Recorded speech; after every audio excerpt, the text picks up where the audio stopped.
प्रभु यीशु में आप सभी को जय मसीह की।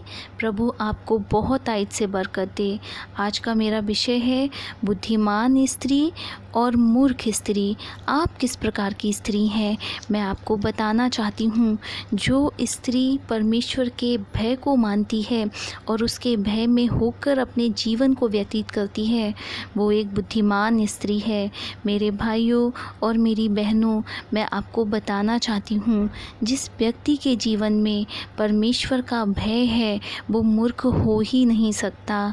ठीक वैसे ही मूर्ख व्यक्ति परमेश्वर के भय में चल ही नहीं सकता, और ऐसा हो ही नहीं सकता कि परमेश्वर अपने भय मानने वाले को बुद्धि ना दे। हालेलुया। क्योंकि वचन में इस प्रकार से लिखा हुआ है, नीति वचन उसका 1 अध्याय और उसकी 7वीं आयत इस प्रकार से बताती है, यहोवा का भय मानना बुद्धि का मूल है, और बुद्धि और शिक्षा को मूर्ख ही लोग तुच्छ जानते हैं। मेरी बहनों, मैं आपको एक बुद्धिमान स्त्री से मिलवाना चाहती हूँ, जो आपको मिलेगी 2 राजा 4 अध्याय उसकी 8वीं आयत में। सुनेम बासी धनी स्त्री के बारे में लिखा हुआ है। मैं वचन से पढ़ूंगी। एक दिन की बात है कि एलीशा सुनेम को गया, जहाँ एक कुलीन स्त्री थी, और उसने उसे रोटी खाने के लिए विनती करके विवश किया। अतः जब जब एलीशा उधर से जाता तब तब वह वहाँ रोटी खाने को ठहरता था। हालेलुया। मैं आपको बताना चाहती हूँ कि एलीशा, जो कि एक महान भविष्यवक्ता है, सुनेम को गया। सुनेम एक शहर का नाम है जहाँ ये स्त्री रहती है। जब इस स्त्री को पता चलता है कि एलीशा, जो कि परमेश्वर का दास है, हमारे शहर में आया हुआ है, अतः ये उससे भेंट करने को जाती है। और वचन इस प्रकार से बताता है कि ये स्त्री एलीशा को अपने घर पर रोटी खाने के लिए विनती करती है, वरन यह उसको विवश करती है। हालेलुया।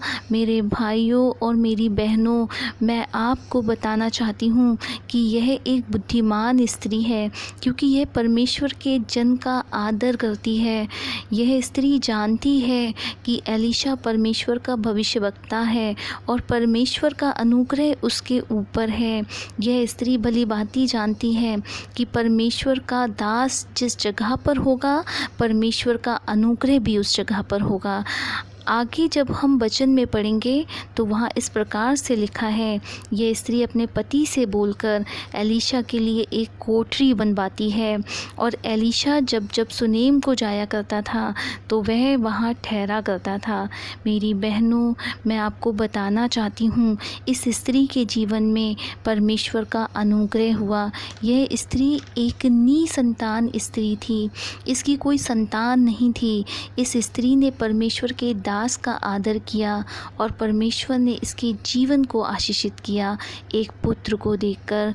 मेरी बहनों, आप सबको बताना चाहती हूँ, जब हम परमेश्वर के दास का, परमेश्वर के लोगों का आदर सम्मान करते हैं तो परमेश्वर हमारे जीवनों को अपनी आशीषों से परिपूर्ण करता है। अब तक आप सभी ये समझ गए होंगे, एक बुद्धिमान स्त्री किस प्रकार से सारी अच्छी और बुरी बातों का ज्ञान रखती है। इसी प्रकार हम जानेंगे एक मूर्ख स्त्री किस प्रकार अपने आप को प्रकट करती है। आइए हम वचन में देखते हैं, वचन किस प्रकार मूर्ख स्त्री के बारे में बताता है। हम वचन से पढ़ेंगे। आयूब की पुस्तक उसका 2 अध्याय और उसकी 9वीं आयत में यहाँ इस प्रकार से लिखा हुआ है, तब उसकी स्त्री उससे कहने लगी, क्या तू अब भी अपनी खराई पर बना है? परमेश्वर की निंदा कर और चाहे मर जाए तो मर जा। मेरे भाइयों और मेरी बहनों, आप सभी आयूब के विषय में जानते ही होंगे कि वह अपने समय का एक बहुत ही खरा और सीधा और बुराई से दूर दूर रहने वाला, परमेश्वर का भय मानने वाला व्यक्ति था। परंतु इसके बावजूद यह स्त्री ऐसी कठिन परीक्षा के समय में अय्यूब को भला बुरा कहती है। ऐसी परिस्थिति में उस स्त्री को उसका साथ देना चाहिए था, परंतु उस समय उसने अपनी मूर्खता का प्रदर्शन दिया और अपने आप को एक मूढ़ स्त्री प्रकट किया। इसी प्रकार एक मूर्ख स्त्री को अच्छी बुरी परिस्थिति समझ में नहीं आती हैं और उन पर कोई फ़र्क नहीं पड़ता, क्योंकि ऐसी स्त्रियां कभी भी बुद्धि की बात और बुद्धि के कार्य कभी नहीं करती हैं। इस कारण ही वह मूर्ख कहलाती हैं और लोगों की नज़र में अपना स्थान गंवा देती हैं। जिस प्रकार उस समय अय्यूब की पत्नी ने अय्यूब की नज़रों में अपनी मूर्खता के कारण अपना स्थान खोने का प्रयास किया। और वचन में इस प्रकार से लिखा हुआ है, अय्यूब अपनी पत्नी से इस प्रकार कहता है। अय्यूब की पुस्तक उसका 2 अध्याय और उसकी 10वीं आयत में यहाँ इस प्रकार से लिखा हुआ है, तू एक मूर्ख स्त्री की तरह बात कर रही है। परमेश्वर से जब हम सुख लेते हैं तो क्या दुख ना लें। यहाँ अय्यूब अपनी पत्नी को समझाता है, तू क्यों एक मूर्ख स्त्री की तरह बात करती है, तू क्यों इस प्रकार से बोल रही है। क्या जब हम परमेश्वर से सुख लेते हैं तो क्या हम उससे दुख ना लें। अय्यूब उसको समझाता है। इसी प्रकार हम देखते हैं मूर्ख स्त्रियां सदैव इसी प्रकार की बातें और काम करा करती हैं। मूर्ख स्त्रियों को सिर्फ अपने ही सुख विलास की चिंता रहती है। वहीं जब हम बुद्धिमान स्त्रियों को देखते हैं, उनके जीवन में बुद्धिमत्ता झलकती है। वो हर काम को बड़े ही सुचारू रूप से करती हैं। उनके घर परिवार में सुख शांति बनी रहती है। मैं आशा करती हूँ अब तक जितने भी भाई बहन मुझे इस वीडियो के माध्यम से सुन रहे हैं, आप सभी को पता चल गया होगा कि एक बुद्धिमान स्त्री और मूर्ख स्त्री में क्या अंतर होता है। और वचन भी हमें इस प्रकार बता रहा है। मैं वचन में ऐसे पढ़ूँगी आप सभी के लिए। नीति वचन उसका 14 अध्याय उसकी 1 आयत यहाँ इस प्रकार से लिखा हुआ है, हर बुद्धिमान स्त्री अपने घर को बनाती है, परंतु मूर्ख स्त्री उसको अपने ही हाथों से ढा देती है। हालेलुया। वचन हमें बता रहा है कि किस प्रकार एक मूर्ख स्त्री अपने बनाए घर को अपने ही हाथों से बिगाड़ रही है।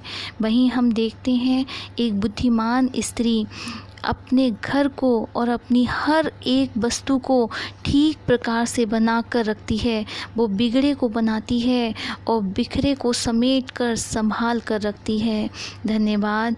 परमेश्वर आप सभी को बहुतायत से बुद्धि और समझ दे। आइए हम प्रार्थना करते हैं। धन्यवाद धन्यवाद धन्यवाद सर्वशक्तिमान परमेश्वर पिता, मेरे प्रभु तेरा धन्यवाद हो। तू जो था तू है और तू बहुत जल्द बादलों पर आने वाला है। प्रभु ये तेरी महान करुणा का प्रतिफल है जो आज हम जीवितों की जमी पर कायम हैं। मेरे पिता हर एक बात में तेरा धन्यवाद हो। यहोवा परमेश्वर मेरे बाप, तुझसे प्रार्थना करती हूँ आज जितने भी मुझे यूट्यूब के माध्यम से देख और सुन रहे हैं, आप उन पर दया करें। पिता परमेश्वर, उनके जीवनों पर आपकी दया हो।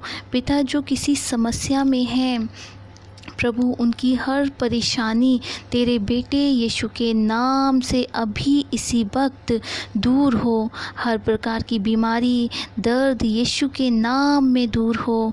हाँ परमेश्वर, आपसे प्रार्थना करते हैं खुदावन, बुद्धि का भंडार तो तेरे पास है और प्रभु जो तुझसे मांगता है तू बिना उलाहना दिए उनको उद्धारता से देता है। हाँ परमेश्वर, आज आप हम सबों को अपनी बुद्धि का दान प्रदान करें मेरे परमेश्वर। हाँ प्रभु, मैं प्रार्थना करती हूँ जो बंधन किसी के जीवनों में है, वो तमाम बंधन यीशु नाम में तोड़ती हूँ, वो आज़ाद होने पाएँ अभी इसी वक्त यीशु नाम में आज़ाद होने पाएँ। यहोवा मेरे बाप, तेरा धन्यवाद करती हूँ, तूने मेरी प्रार्थना को सुन लिया और इस छोटी सी विनती और प्रार्थना को ऐ बाप तेरे बेटे यीशु नासरी के नाम से मांगती हूँ। आमीन।